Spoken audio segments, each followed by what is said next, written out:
My guest, Idina Menzel, is beloved by our LGBTQ+ community.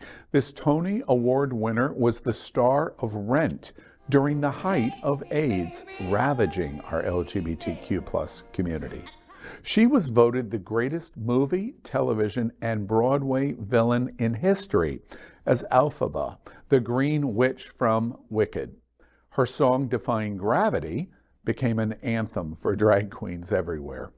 She rocked the queer community playing the rejecting mother-parent to Lea Michele in Glee. Your range is better. It was impressive a year and a half ago, but it's even better now. No, this is a private rehearsal. What song are you auditioning with? Somewhere There's a Place for Us. I just said that there wasn't. Talking about the song. I played Maria 18 times. Somewhere is the perfect audition song for you. You should do it. Well, I was considering it, but it's a very challenging song, so I was just gonna do I Feel Pretty, which I'm actually amazing at. You will never become a star or get the lead if you play it safe. Try it.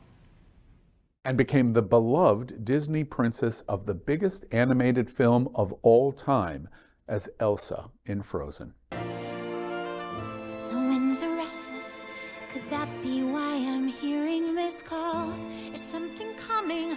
I'm not sure I want things to change at all. These days are precious.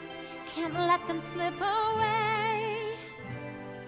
I can't freeze this moment, but I can still go out and seize this day.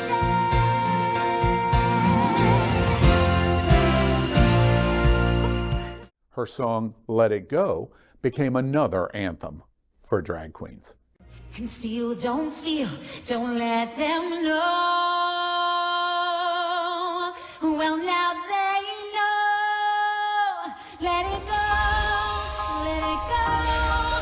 Can't hold back anymore. I love the song Let It Go because it's larger than just the character. It speaks to anyone that's holding back something that makes them special and unique. We all do that in certain ways. What a relief to finally find those points in your life where you just are able to let go and be completely who you are.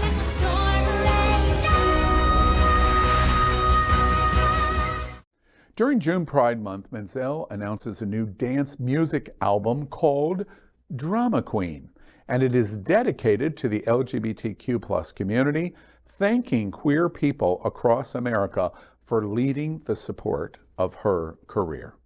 Welcome, Idina Menzel, to Unapologetically Queer. 1995, of course. You auditioned for the role of Maureen Johnson in Rent. In the LGBTQ community, the character is bisexual. 525,600 minutes. How do you measure again? She's a diva, and she's the kind of character, when she walks into the room, all eyes turn to her in the room, which is completely gay men. And I've always been asked about your character in Rent. Is there any typecasting that went on to your character participation in Rent? Are you that girl? There's a lot of me.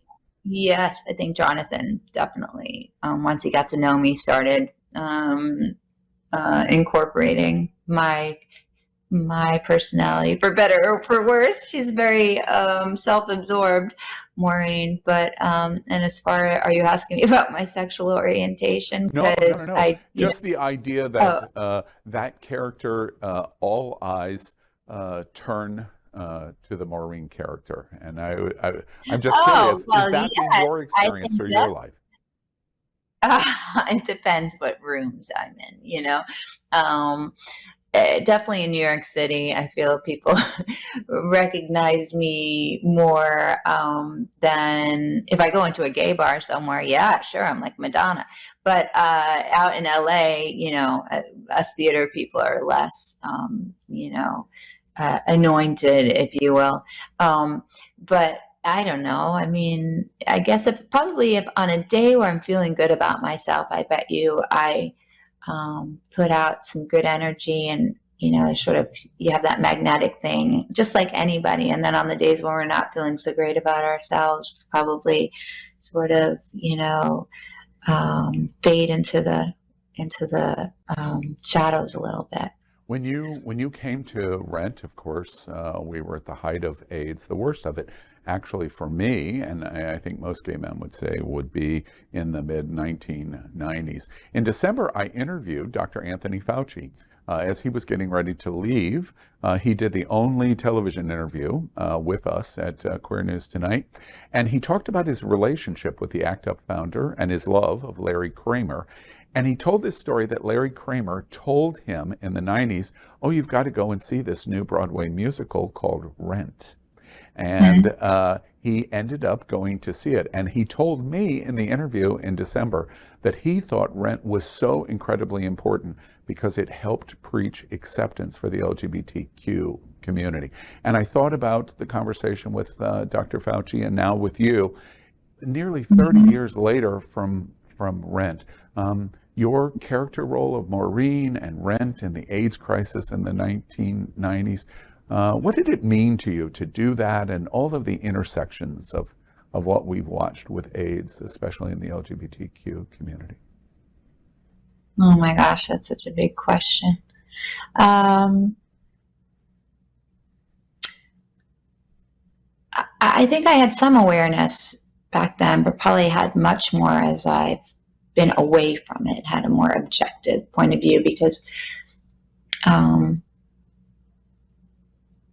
it was such a profound time, a sort of out-of-body experience for me. It was my very first professional job,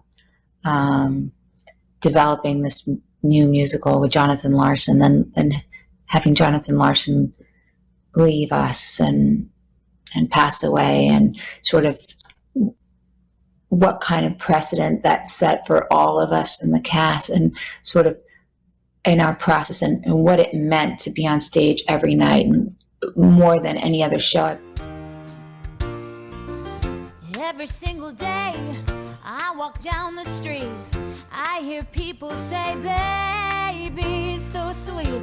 Ever since puberty, everybody stares at me. Boys, girls, I can't help it, baby. Responsibility, to do right by him and get his message across and get his music out there and do it all, posthumously. This was such such a responsibility. And so that, with the profound meaning and themes in the show, and the representation, back then, I don't think it was since Hair that you saw characters perhaps like that on stage. And for the community, the queer community, to see themselves reflected in this beautiful way, was so important. I think it still is important to this day, and it, even as it tours and goes into schools now, I think that it was a place. It was sort of like, oh my God, what I want to say. It was just this place that people could come and heal and grieve together, celebrate life together, have an understanding of, no day but today, like, trying to be present and trying to appreciate every moment that we have together. All of that was just for a young 25, 26-year-old young woman, was informative, to say the least. It was life-changing, and hopefully, I think, informed who I am today, how I approach my life as a performer, as an artist, my connection to an audience, my willingness, at least, to take a risk and be vulnerable, knowing that because of that time and that show, that's what connected to people, that's what could change people, that's what could, give us all this common experience. And so that just, it's hard for me to put into words. Oh no, you Because did it really well, and for especially gay men, the show was iconic and life-changing. It's interesting to me as an ally, you say it's life-changing for LGBTQ community that saw it, especially in the 90s. It was life-changing. I also want to talk about another big moment in your career and for LGBTQ community. And that, of course, was in 2003.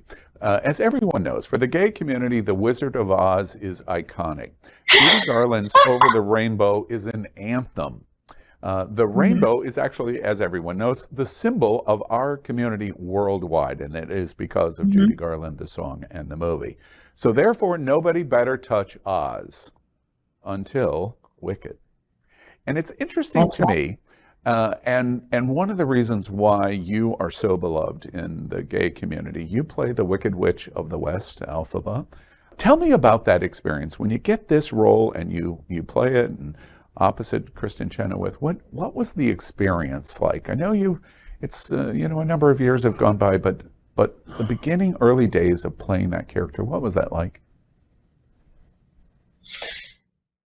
Long before Dorothy dropped in, two other girls met in the land of Oz. So if you can find me, look to the western sky. They became best friends until they called one good and the other one wicked. Wicked, the musical phenomenon and the untold story of the Witches of Oz. The wizard will see you now! it was complicated because first of all, playing that character, the blocking of that character in the show, she's always sort of put on one side of the stage and everyone else is on the other side of the stage, and they're all pointing and bullying her and hating her. And these were my cast members who I loved and they loved me, but to kind of get into that character every day and feeling that sort of loneliness, I think was something that I tapped into, and maybe the queer community tapped into with Elphaba, the sort of this young person that feels so much and has so much fire in her and magic, sorcery, and is afraid to really surrender that for fear of hurting the people that she loves, And I think that a lot of us, not just my friends in the queer community, feel that. Even women, we're afraid to unleash, this sort of ferocity that we have, that thing that makes us so special and extraordinary in our lives, but even more so, I think the idea of not being seen or heard the way we deserve to be, perhaps that's what connected with everyone. I'm curious, are you, I know you've been asked about the role 1,000 times, but I'm so curious from the standpoint of, does it wash over you in your understanding of how iconic you and your association with Elphaba and Wicked is for the gay community, for LGBT? Does it wash over you how important the character is? Because the character is a villain. And LGBT last year, there was a survey of your performance, and Elphaba was voted in the LGBTQ community as the favorite movie, television, or Broadway villain in history. And the reason is because the Wicked Witch of the West in Wicked is really the anti-hero. And every gay person, every LGBT person just digests that. Does that wash over you, do you think? And yeah, I get that. Sometimes. Yeah, I mean, I understand it. I mentally understand it. Do I always receive it? Does it wash over me in my heart? Can I accept that? Because it's so beautiful, but it's intense, it's moving to me. It makes me feel emotional even hearing you just say it. Yeah. I think characters that are misunderstood, sort of judging the book by its cover, understanding that so often the people that are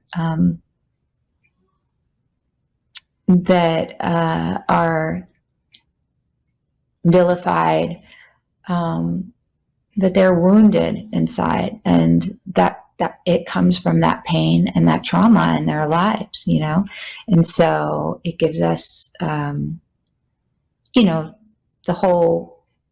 me, the whole reason we have the arts is to foster empathy and to live in the shoes of others and to understand other people's experience. And so I think that, it's a calling to the world that doesn't understand, those of us who feel unseen, to say, wait a minute, there's something special inside here, or you're not quite getting it.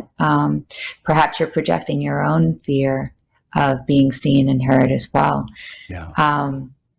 Which I think has a lot to do with what's going down in Florida these days. Well, and speaking of that, in Florida, we said you're going to be coming to St. Pete Pride at the end of the month. Everyone in Florida is excited. I want to talk a moment before we wrap up about music. I want to tell you about something that has just happened for me.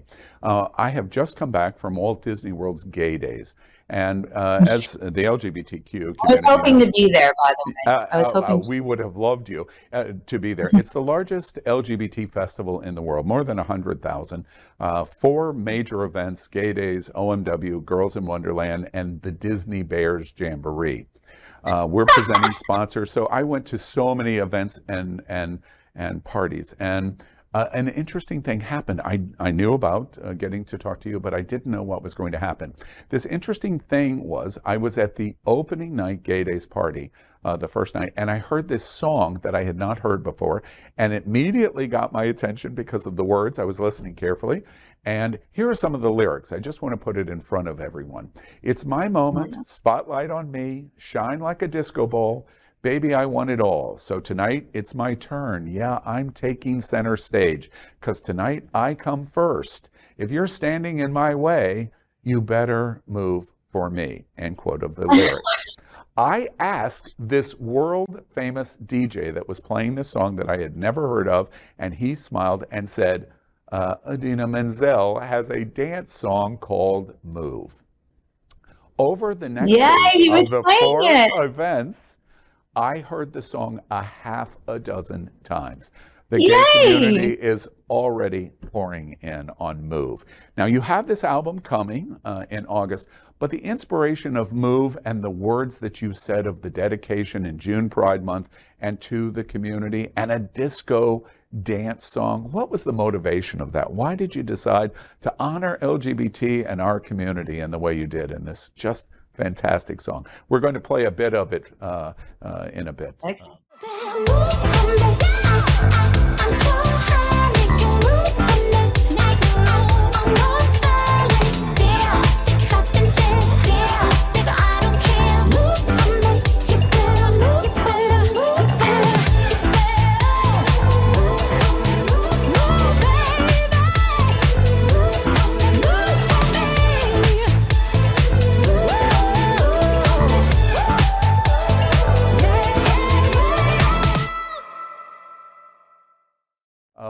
What was the motivation for it? Okay. Well, the title of the entire album is called Drama Queen. It's my way of reclaiming that term, sort of like diva, right? So it's, because I feel, and it all comes from my experience first, and so for me, obviously, I've played quite a number of queens in my life, and I think I am a queen in my home here, my Elsa, son and my husband. Glee, yeah, I could go on and on, right? A lot of queens. And also I'm a queen in my own mind. But I have really big feelings, and I'm bold, and I'm emotional, and I'm passionate and fiery and very sensitive sometimes. And I think that's, what makes us pretty cool, you know, and so I wanted to embrace that. I thought, you know, I do feel like I wanted people to. Sorry, I don't mean to stutter here.